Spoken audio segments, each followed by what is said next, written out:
अस्सलाम वालेकुम हजूर।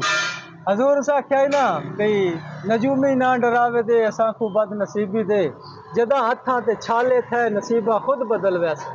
हजूर मैं एक मेहनत दी दास्तान तुहानू दसन लगा। उस्ताद है शाल मोड़ इस वक्त मखला ठीक है। जी तुसी दुकान वेख रहे हो तारक ज़रई आलात ये शुरू तो तारक ज़रई आलात में ही इस दी मैं तुहानू स्टोरी दसदा हुण माशाअल्लाह प्लेटां दे स्टैंड बनांदे ट्राली मुकम्मल करके बना के देंदे टायरां समेत। ये काम शुरू किवें होया इत्थे जरा शोर है अंदर जाने नाले अंदर तुहानू मशीनरी विखाने ते नाले उस्ताद नाल गुफ्तगू करदे आ उस्ताद जी अंदर ना इत्थे जरा ना शोर ज्यादा गल दी समझ नहीं आनी गल दी चस नहीं आनी इत्थे तो मुड़ शोर है। अच्छा ये दसो हजूर कि तुसी ये काम कितना अरसा हो गया थोने दुकान दुकान हो गए 25 साल। 25 साल माशाअल्लाह। ते शुरू दुकान किवें बनाई तुसी मतलब इंज है इत्थों स्टार्ट लिया या पहले कोई और नहीं दुकान नहीं था? शुरू तो मुड़ छोटा जहा काम आस्ता आस्ता क्लोज सी अच्छा आस्ता आस्ता बढ़ता गया। नहीं शुरू च की मतलब तुसी छोटा मोटा हाँ छोटा वेल्डिंग कर मोटा लेना। टोच मरम्मत ये वो।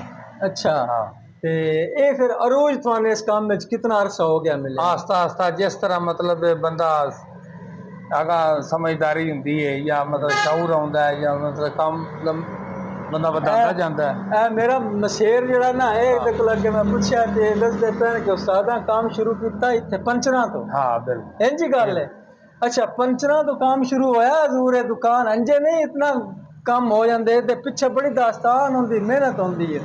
पंचरा तो उस्तादा काम शुरू किया लेकिन इन्हें मेहनत इतनी की भी इंतहा कर दी ते अज तुहानू दस्सिया मैरिज किया पूरी मुकम्मल ट्राली अपने कोलों समान लैके टायर आप ला के मुकम्मल रंग करके उत्ते नां शां लिख के देंदे ने मुकम्मल काम करके देंदे ने। ते इस यकीन कर जो मैं अपने जेह्ड़े वेखण वाले प्यार मुहब्बत करने वाले सारे ने यही अर्ज करसा कि यकीन कर जो लग ठीक है एक अपनी जात होंदा लेकिन मेहनत बहुत जरूरी है। मेहनत ते जिस बंदे कंप्रोमाइज करना है ना उस बंदे कभी कामयाब नहीं होना। जेड़े भी कामयाब लोग तुसीं वेखसो उन्हां दे पिछे उन्हां दी एक स्टोरी होंदी एक हिस्टरी होंदी है और उन्हां हमेशा मेहनत की है ते दबा के की है। क्यों सर जी मैं गल ठीक की?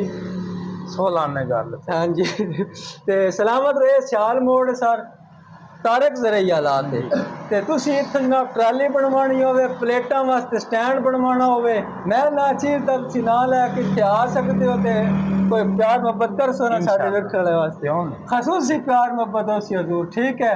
ते काम इंशाअल्लाह जड़ा ना काम इंज करदे ने तां ही इतना अरूज मिलदा है कि कम नाल कंप्रोमाइज कम ते नहीं करदे कम यस करके देंदे ने। जिस बंदे एक बारी इन्हां कोलों चीज लैनी ना वो वध आंदा बार बार आंदा और अगे भी अपने नाल साथ अपना और दोस्तों भी दसते हैं कि यार इतने काम थानू जानियन मिलेगा।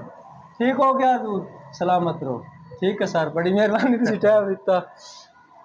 ठीक है जी।